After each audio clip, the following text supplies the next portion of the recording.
Kita ang hinungdan. Kita ang ipahinumduman. Yang Ginoo hapit na mubalik.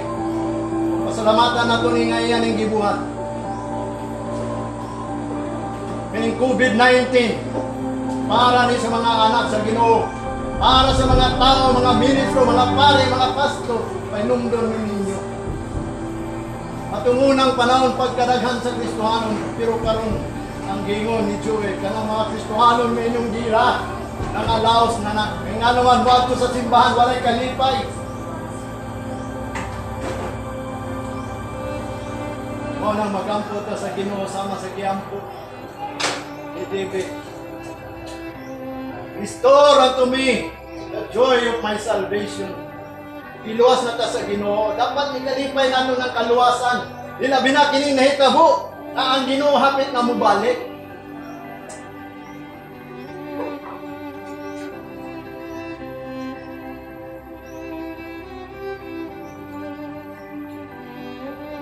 O niya akong ingon kaninyo. Nga naman nahitabo ang pestilence. Upon the whole world.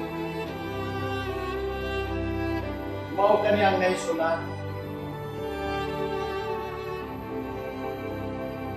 God is not a mock. Ang Diyos dili mabiyay-biyayan.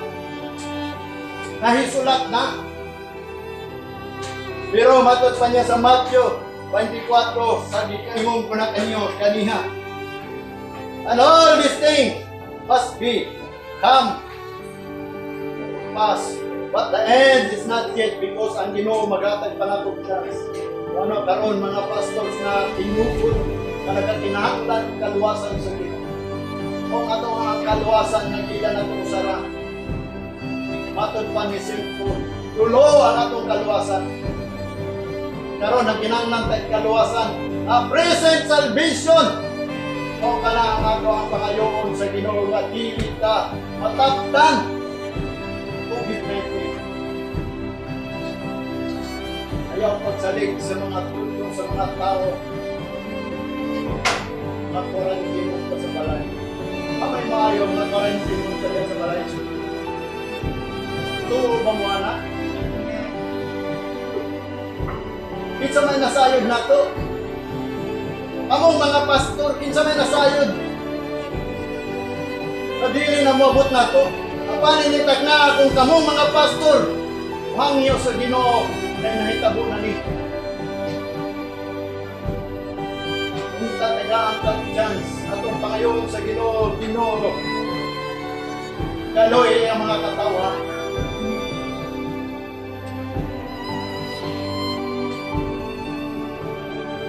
Ang 1 Corinthians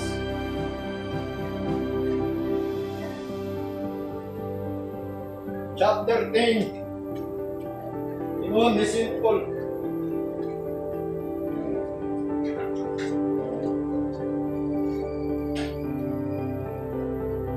Verse 9 to 13. Neither let us tempt Christ.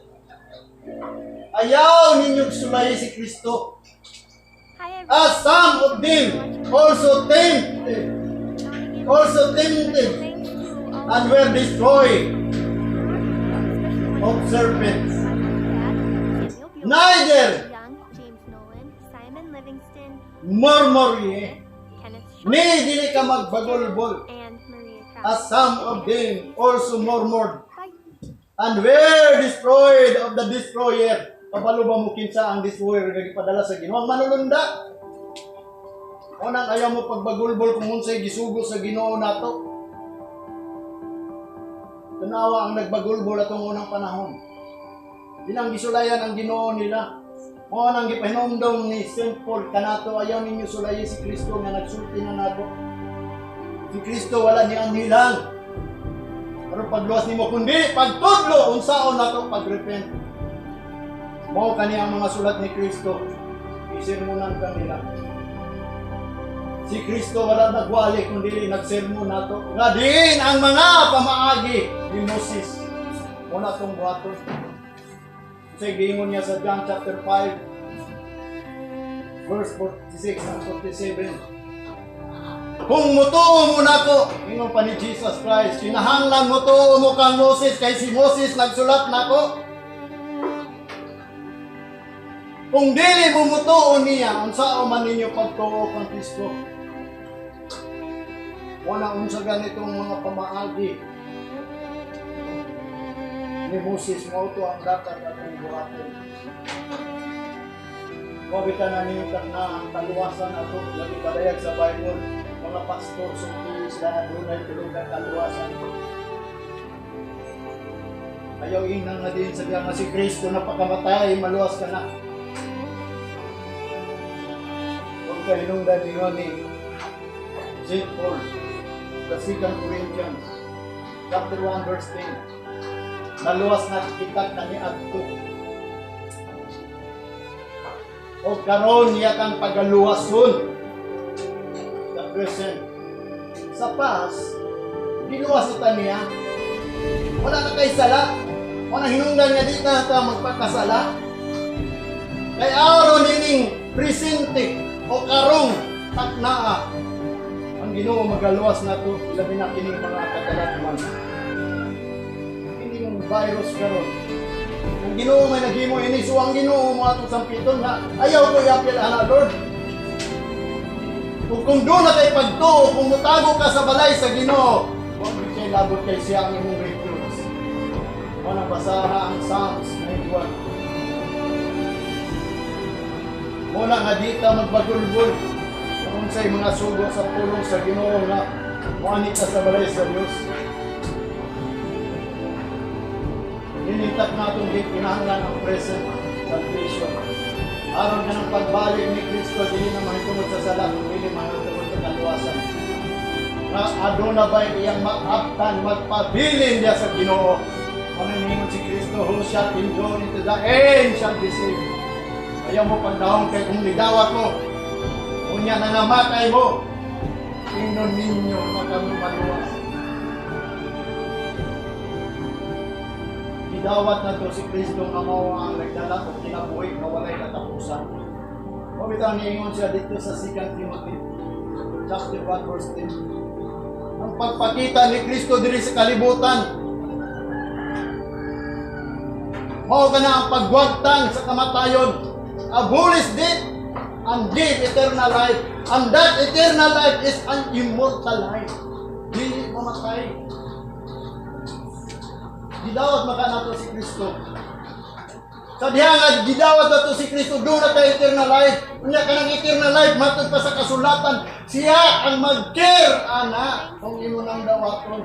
Mo na ayaw ka problema. Especially want to thank my mom and dad, Samuel Bueller, Kay ingon madaan ni Isaiah, chapter 54, Michael Bogatiris, verse 17. Kenneth Shock, Jim Walay hinagiban nga gibuhat batok kanimo, bisan mga pulong nga batok kanimo. Wala siya gibuhat nga magbuhat og hinagiban para daw nimo, ingon pa niya sa Isaiah 54 verse 16. Wala ayaw mo kadlok ang Diyos na to buhit na tinuot. Panahinong ganingon siya, pangita siya, samtang siya, makaptagan pa. Sampita siya, samtang haduol pa. Pa sa Isaiah. Panahingon diri si St. Paul. Neither let us tempt Christ as some of them also tempted and were destroyed of serpents. Neither murmur ye also some of them murmured and were destroyed of the destroyer. Verse 11, now all these things happen unto them. Kani tanang butang na hitabo na kanila sa mga Hudyo. For an example, para atong sumbanan. And they are written, o kana na isulat ang tanang mga nahitabo kanila, mga pestilence gipadala sa Ginoo. Naisulat na for our admonition. Alang sa atong pagtulunan nga ang Ginoo dili mabiyay-bayaran. Upon whom the end of the world are come. Padiin ang kalibutan, talitapos na. Wala ayaw ninyo sulayi si Kristo. Wherefore, let him that thinketh he is standeth take heed, lest ye fall. So busa kamong nagtuo ug nagdahom nga kamo nagtindog, nagbarog. Pagbantay kamo base unyag makutan mo. Ingon pa sa verse 13, therefore have no temptation taken you but such as it a common to man. So bosa walay tentasyon na niabot kaninyo nga diin. Na nagsaol na o common, mga common na mga pagsulay. Matot pa niya, but God is faithful, who will not suffer you to be tempted above that ye are able. So ang Ginoo matinud-anon nga di siya motugot nga adunay pagsulay nga di nato malabangan. Malabangan nato ning tanan. But will with that temptation also make a way to escape. Kung doon naman ang temptation niya, sagaan po tao pamaagi nga makaiskaputa. That ye be not able to bear it, adin dili nato na mapasan. Kahangtod karon ginapastan nato. Ang Ginoo magatag pamaagi. Mao ba niya pamaagi? Maginulsulta. Kini pagsulay nato mga pastor, mga ministro, mga pari. Pagsulay ni sa tuwa sa Ginoo. Nata under kataligot-got sa Ginoo. Dili sa mga tao, sa mga pastor.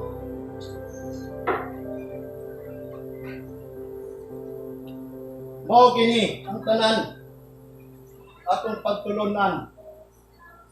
Ang naitabo kanila sampulan ni nato yung pamisimple. Thank you so much for watching. Ang Roma. If you enjoyed it, I want to give a super special thanks to all of my patrons on Patreon, and I especially want to thank my mom, Chapter 13, Daniel Bueller, David Young, James Moore, verse 11 Livingston, Michael Bogatyrus, Kenneth to Shaw, 14. Jim Yun Fitzgerald, pa ni and Saint Paul. Maria Pratt. I guess I'll see you soon. And that knowing the time, that now it is a high time to awake out of his sleep. For now is our salvation nearer than when we believe. Sa tinuod lang. Ano na yun ninyo ni kalimtining gingon ni Simple, si Simple ang atong ministro. Ibawin ninyo ang panahon. Dugay-dugay na. Taas-taas na niya itong pagpangalagad sa Ginoo. Tanaw na nga mamatata. Time to awake. Kaya nga naman, ang atong salvation, dool pa kaysa diha nga kita bagpo pang nito, kung karon lang kanito, dool na ng kaluwasan. The night is far spent. Ang gabi, pilting laluma na. Kanang kangit-ngit nga wa ka nagpakabana. Lalom na kayo na. The day is at hand. Ang adlaw, iabot na. Let us therefore cast off the work of darkness. Subusa ato ning isalikway ang mga buhat sa kangit-ngit. Ang kangit-ngit mao katong mga tao na walay kaalam. Katong wa kay balo sa pulong sa Ginoo, isalikway na ninyo nga kamuwa mo kay balo kining isa ka ilhanan. O bitaw nang hinungdan nga ngayon ko sa Ginoo nga tagaan kag chance. Aron ato nang puspon nga kita maliwala lang ng kaalam na to kag ibaliwala na to. And let us put on the armor of light. Atong isuot ning armor sa light. Kaning gipahayag sa Ginoo nato. Unsa man ang armor nato? Unsa man atong hinagiban?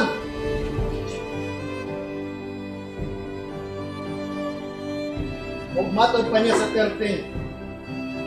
Let us walk honestly as in the day, not in rioting and drunkenness, not in chambering and wanton, not in strife and envying, But put ye on the Lord Jesus Christ, and make not provision for the flesh to fulfill the lust thereof. Manangingon siya din eh. Ibutang ninyo si Kristo. Tayo hatagin ninyo. O gigayon ang inyong anod. Natugutan na ninyo. Natungon sa inyong kaibog buhaton ninyo. O kita na danaan ko sa Ginoo. Kung dagamang kaibog, gagmay lang na. Pero kaya gingon sa Ginoo, magtanis ang mata. Bisa kung sa natagamay na itong kaibog. Buhaton ka na. Kawala kaibog. Ang time, taas na tayo. Bakit na mo balik ang Ginoo?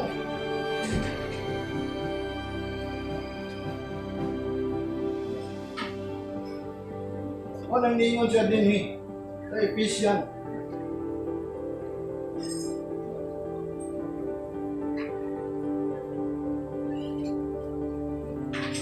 Chapter 5, verse 14.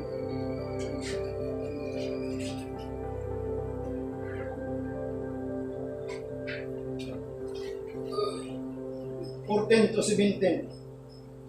Wherefore, he said, awake that thou sleepest, and arise from the dead, and Christ shall give thee light.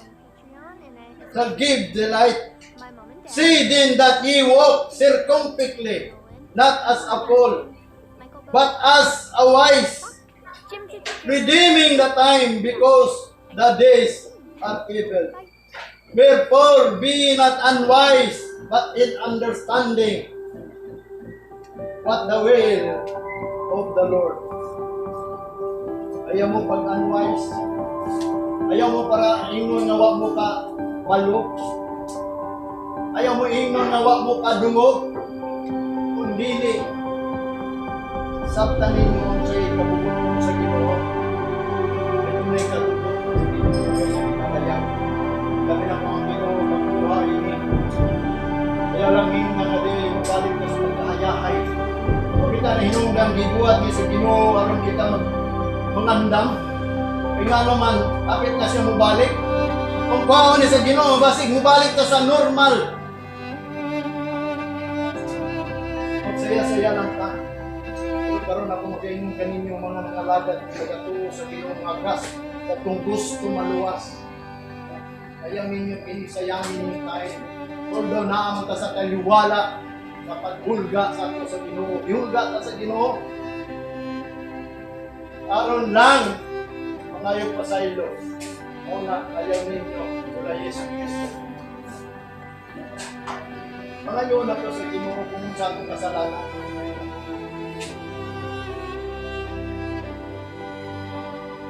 Kami tayo nungdan ni Jesus Christ sa Matthew 7:21 to 23. Dili tanan nagatawag Ginoo, makasulod sa langit. Dili kadto lamang nagatumang sa iyang kabubuton. Unya mayon ta kaniya kuhon. Di ba Ginoo nagprophecy ko? Ikaw ba mo sa nagprophecy? Nagwali ko. Ay ang meaning sa prophecy mo na ang pagwali. Ang meaning sa speaking tongues mo ng pag-ampo na ang imong dila nagkikistorya sa Ginoo. Huwag ka ng prophecy mo ka na ang nagwali sa mga katawan sa Ginoo. Ka ng prophesia, prophetic words, na mo ka na ang makapaligpon sa tao. Huwag ka ng speaking tongues. Ako na makapaligpon sa imong kagalingon. Ako nang ningon simple. Pag-ampo ka mo na walay undan.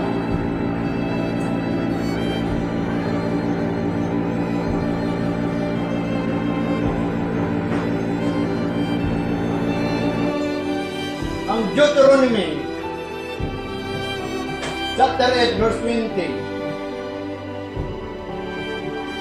Ingat pa niya din eh. As the nations which the Lord destroyed before your face, tingnan niyo mga Israelita, so shall ye perish, because ye would not be obedient to the voice of the Lord. Ingon si Moses, mga Israelite. Ang mga nasod gilaglag sa Ginoo sa inyong atubangan. Osad ka na kamo kung dili mo matinumanon sa tingog sa Ginoo, laglagon pud sila. O bitaw na kami mo sa tinuod ng mga Israelite kita. Blessing ta. The blessing of Abraham. Dili ang daghang liso. Tungod daghay ni tuo nga mga Kristohanon. Kita mga liso ni Abraham sa pagtuo. Gituhuan nato ang Dios ni Abraham.